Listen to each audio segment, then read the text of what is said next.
Hello, I'm Dr. John Winston. I'm a specialist in surgery of the colon, rectum, and anal canal.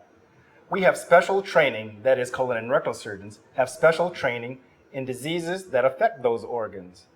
We've spent a number of years training in general surgery, usually 5 years, with an extra year specializing in those diseases specific to the colon, rectal, and anal canal. Diseases such as hemorrhoids, colon cancer, inflammatory bowel disease, diverticulitis, fissures, things of that nature. What are hemorrhoids? Most people have hemorrhoids, or at least symptomatic hemorrhoids. Interestingly enough, you're born with hemorrhoids. It's a normal part of your anatomy, but we don't call them hemorrhoids until they cause symptoms. Approximately 4.1 million people get hemorrhoids in this country. It's a very common disease. We see a lot of people with hemorrhoids in the office. Just about anyone can get hemorrhoids. People who work strenuous jobs, for example, get hemorrhoids. Pregnant females can get hemorrhoids. No one is immune to getting hemorrhoids. Hemorrhoids develop for a number of different reasons. Most theories state that they're due to increased pressures in and around the abdomen or rectum. As a result, that causes the tissue to loosen and drop out of the anal canal. Once that happens, it's a vicious circle. They become bigger, larger, they become very vascular, which means the blood vessels feeding them tend to make them even larger. At that point in time, they can cause certain symptoms. For example, bleeding, itching, pain, or prolapse. There's certain types of hemorrhoids. Hemorrhoids can be either internal or external. Internal hemorrhoids don't necessarily poke out of the anal canal, but they can cause symptoms such as bleeding or itching. If they're large enough, they do prolapse. Again, that means poke out of the anal canal or drop out of the anal canal. External hemorrhoids are hemorrhoids that are always present right around the external surface of the anus. They're the ones that are most prominent in most patients. One thing that distinguishes the two is that external hemorrhoids hurt much more than internal hemorrhoids. So as a result, it takes expertise to distinguish the difference between the two because they can often be treated differently.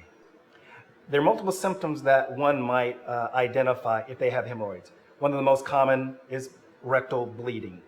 Often you'll see blood on the toilet paper or in the toilet water, for example. Hemorrhoids also hurt. The pain is typically an achy type pain. Another symptom may be itching or mucus discharge. All of these symptoms would lead your physician to believe that you have hemorrhoids. However, there are other diseases that can masquerade as hemorrhoids. For example, rectal cancer. So it's important to work with a physician that is knowledgeable about these different disease processes and rule those out.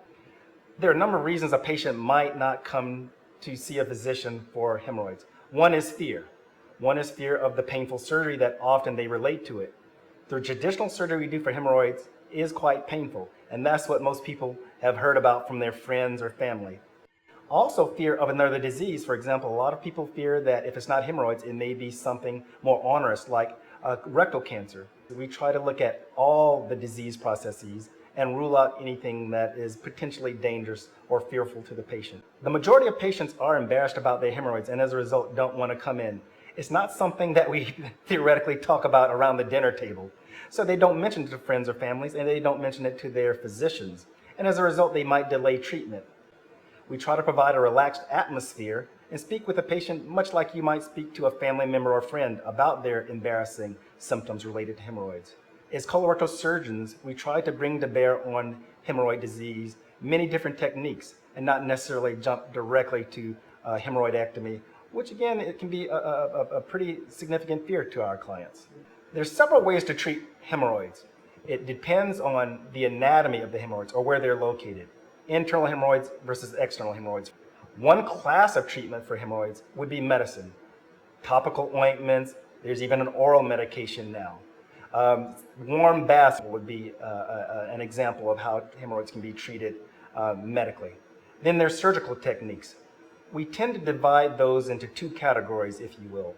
For example, in-office treatments. An example of an in-office treatment would be a rubber band ligation or infrared coagulation of internal hemorrhoids. That's a fairly painless treatment for internal hemorrhoids. You can go right back to work, for example, after treatment. And then there are more aggressive treatments for larger hemorrhoids. An example might be a hemorrhoid lift type procedure or the traditional hemorrhoidectomy, which means removing the hemorrhoids with an instrument such as a scalpel or scissors. The Hemorrhoid Institute of South Texas is a service provided by Colorectal Surgery Services. Colorectal Surgery Services serves as sort of an umbrella for that service line. With the Hemorrhoid Institute, we try to bring to bear all of our expertise on this common disease that many, many people have in this country. One of our mottos is that we don't treat every patient the same. That is to say, every person doesn't need this surgery or this type of treatment. We try to specify which patient would be better treated by a certain technique.